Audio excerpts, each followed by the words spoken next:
artinya jenjang karir di dunia publik itu juga seringkali tidak ramah terhadap perempuan, sehingga perempuan seringkali berguguran sebelum mencapai jenjang-jenjang yang tinggi itu, gitu.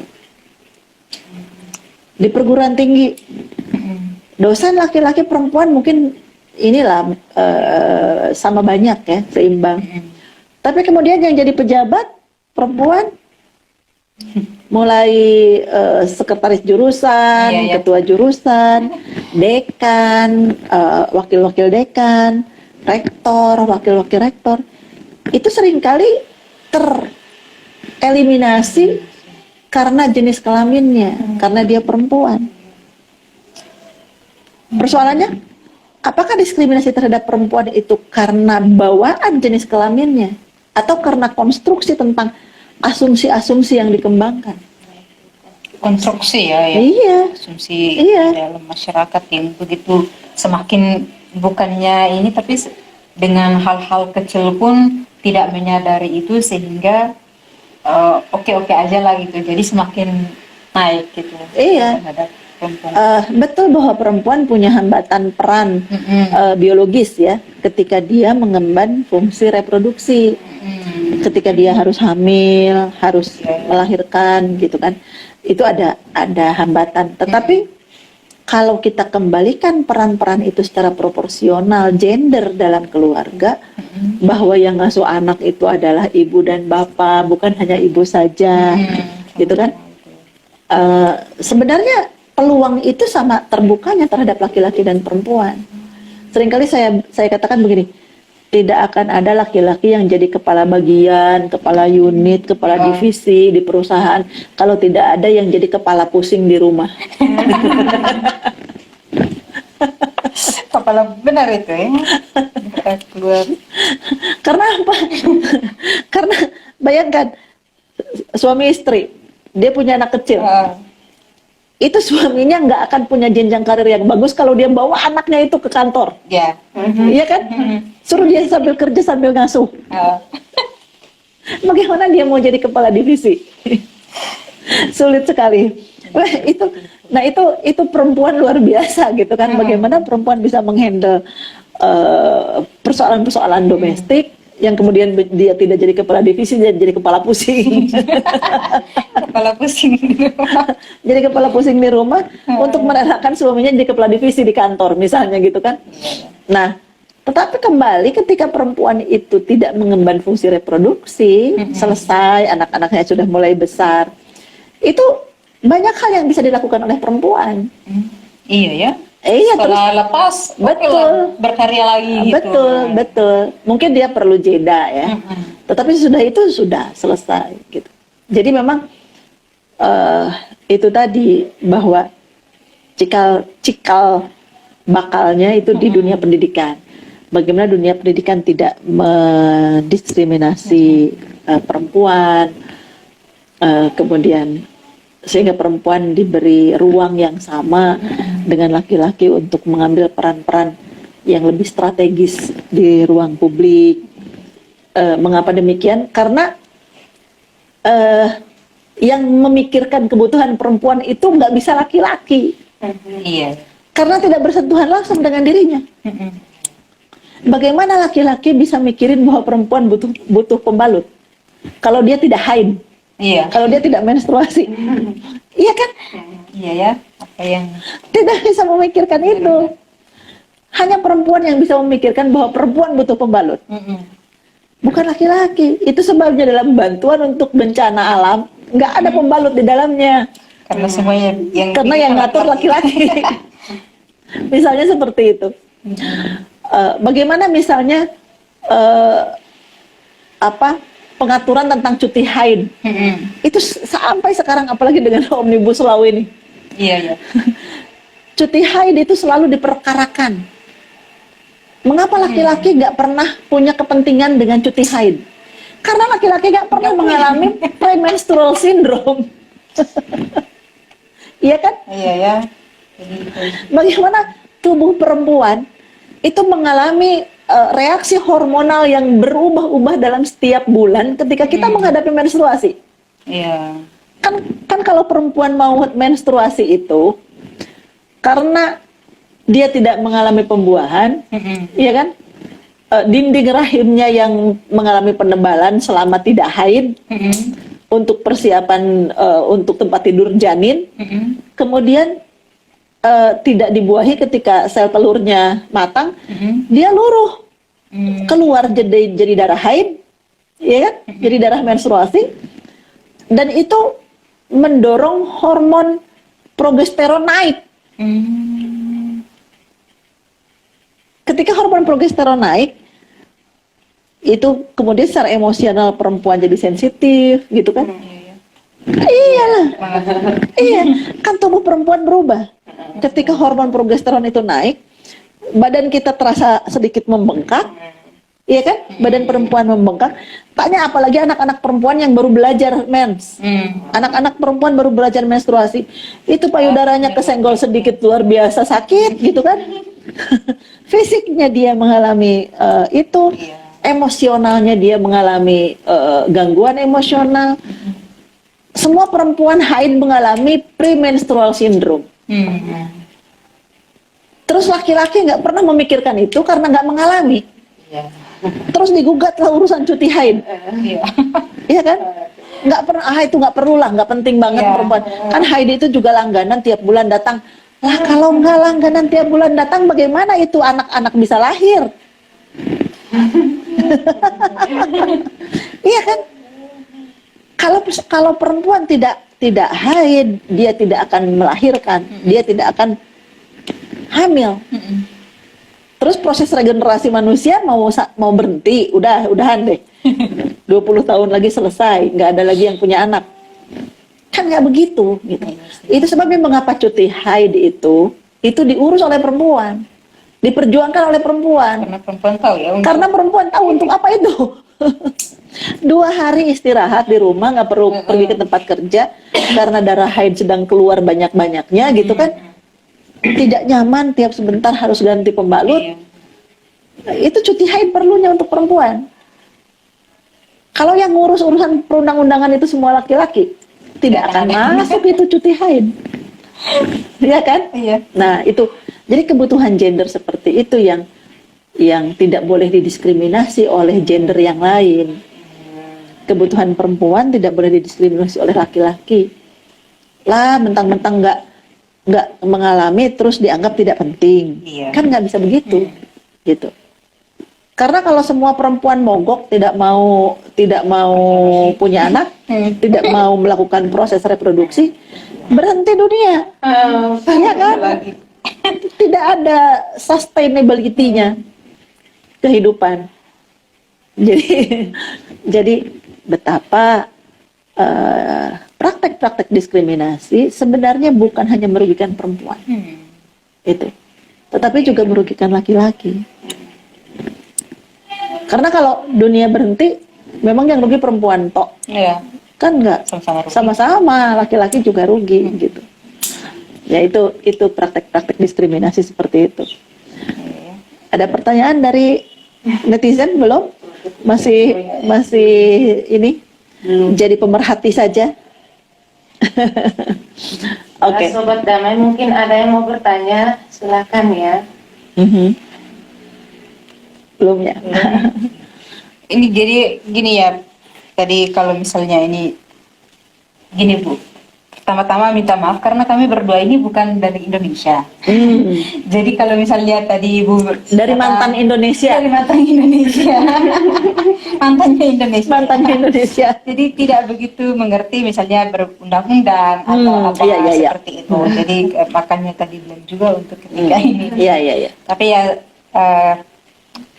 kurang lebih kita kan membicarakan mengenai diskriminasi atau ini, tapi juga diskriminasi yang bukan bagaimana gitu, kita melihat ada profesional untuk perempuan juga, atau misalnya kita mengarahkan saat ini kalau misalnya Sobat Damai mendengarkan, misalnya laki-laki yang mendengarkan ya, mungkin harus lebih mengerti, belajar, ternyata perempuan itu mengalami hal-hal seperti itu gitu.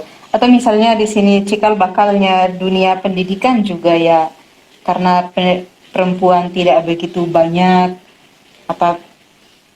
gimana ya, dalam dunia pendidikan itu perempuan tidak begitu banyak ya, atau misalnya dapat pendidikan yang tinggi-tinggi itu kan nggak semua gitu, nggak seperti yang laki-laki gitu. Jadi misalnya laki-laki lebih membuka diri untuk mengerti lah ya gitu. Kalau misalnya mengurus undang-undang atau segala macam ya coba melihat anak istrinya di rumah atau seperti itu, mulai untuk mengerti anak saya atau istri saya mengalami ini nih, jadi untuk lebih mengerti seperti itu supaya tidak mendiskriminasikan atau kebutuhan perempuan tidak begitu ini juga. Iya. Sobat Damai, ini Sis Eni dan Sis Fili ini dari Timor Leste. Luar biasa. Ya. Dari Timor Leste yang betah di Bandung. Orang-orang yang buat nyaman, betah betul. Iya. Ini tadi kita bicara di kajian pendidikan dan diskriminasi. Terus juga ya kalau kita lihat misalkan di dunia, misalkan fashion atau misalkan ini iklan mobil atau Betul. perempuan digunakan untuk Betul. mobil itu akan terlihat mewah dan menarik ketika ada perempuan sandar di sana dan tentunya tidak yang seksi ya gitu. Gimana itu diskriminasi atau pikiran? Itu eksploitasi. Eksploitasi. Itu eksploitasi. Eksploitasi tubuh perempuan ya. Jadi apa hubungannya mobil, satu mobil dijajakan oleh perempuan cantik yang seksi gitu kan, seksi tubuhnya, seolah-olah mungkin orang yang beli mobil itu nanti membayangkan bersama perempuan seksi itu di kendaraan itu mungkin, atau bahkan lebih vulgar. Iya, fantasi seksual laki-laki, betul. Kadang-kadang yaitu ada eksploitasi tubuh perempuan ya. Nanti kita akan bicara tentang eksploitasi tubuh perempuan. Itu sebenarnya sisi lain dari diskriminasi. Kalau diskriminasi itu perempuan tidak boleh tampil, tapi kalau eksploitasi perempuan ditampilkan tetapi dengan menjual tubuhnya, gitu. Itu ada komodifikasi tubuh perempuan, gitu. Ada nih Bu, ada dua pertanyaan di sini dari Komuji Indonesia itu bertanya begini.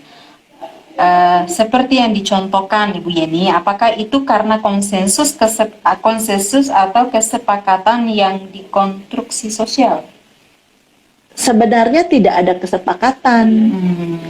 Yang ada itu konstruk patriarkis dari budaya yang dipaksa harus diterima oleh laki-laki maupun oleh perempuan, gitu. Jadi hierarki. Iya, itu yang ideologi gender itu. Gitu.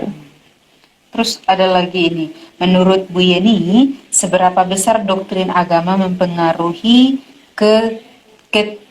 ketidakikualan posisi perempuan gitu dari Some Agard?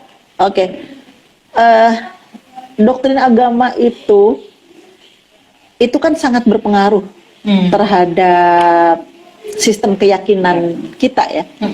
Dari doktrin agama membentuk sistem keyakinan, dari sistem keyakinan itu membentuk attitude, perilaku. Apa yang kita kerjakan itu kan sesuai dengan apa yang kita yakini. Kalau yang kita kerjakan tidak sesuai dengan keyakinan, itu bikin konflik psikologis kan, bikin tidak nyaman, bikin rasa bersalah, bikin segala macam. Kalau tidak sesuai. Nah justru konstruk doktrin religius itu mendorong kita untuk meyakininya dan kemudian mengaplikasikan doktrin itu dalam kehidupan kita.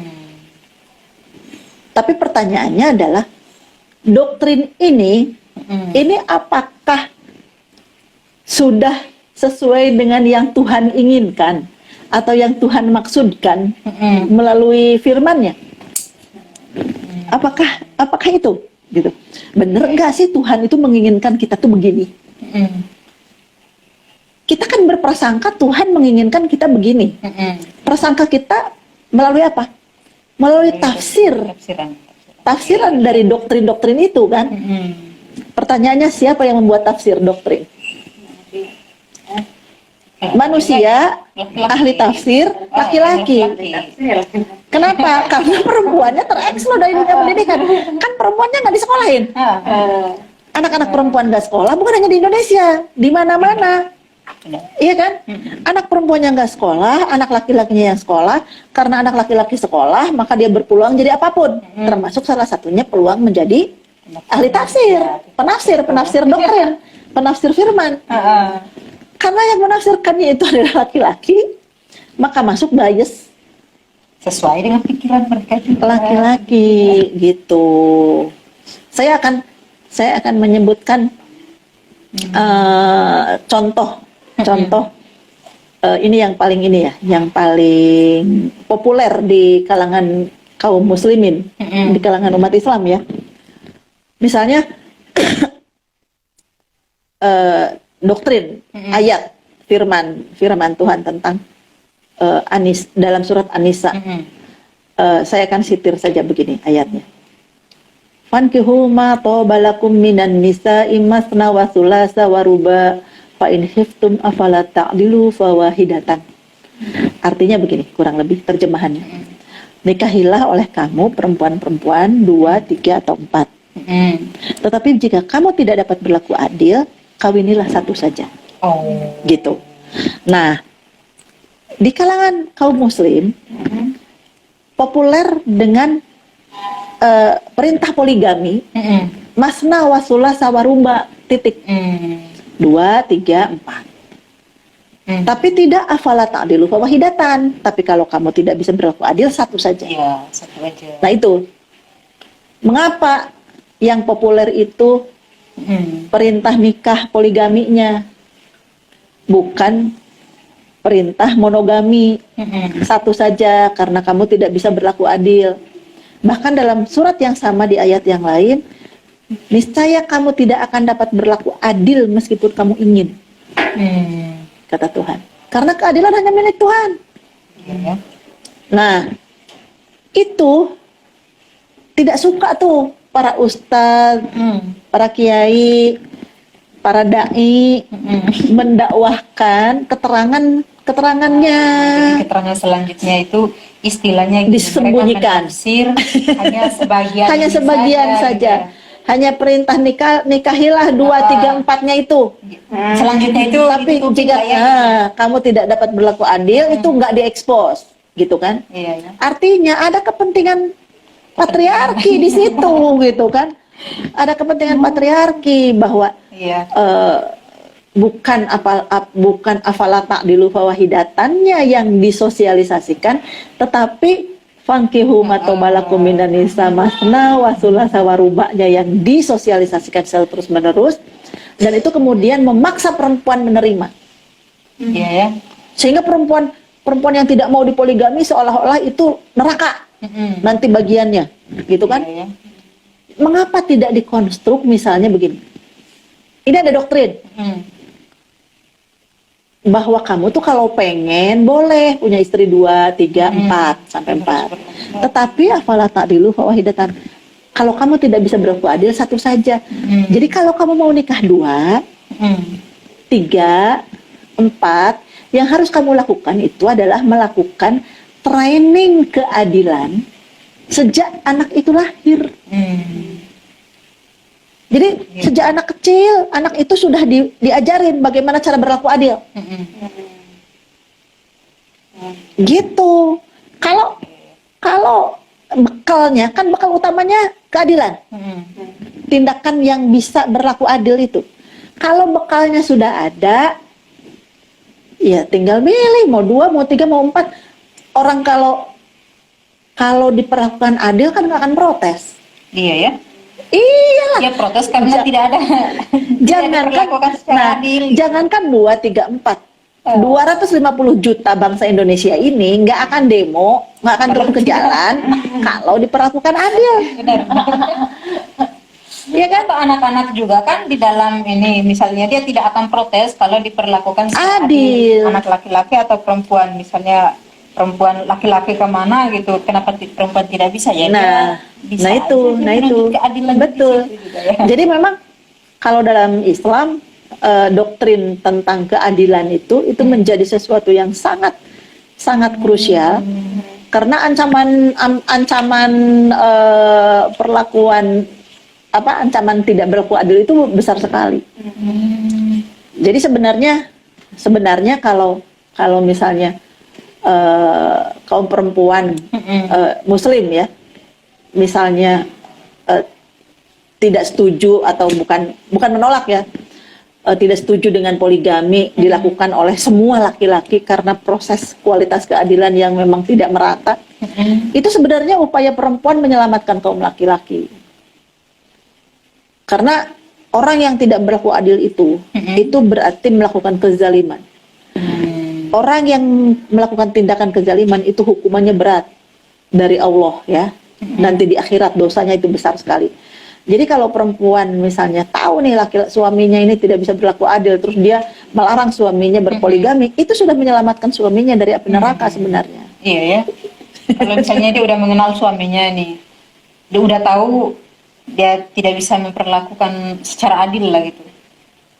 Ya udah jangan lah gitu. Iya, dihalangi gitu kan. Dihalangi itu justru menyelamatkan sebenarnya.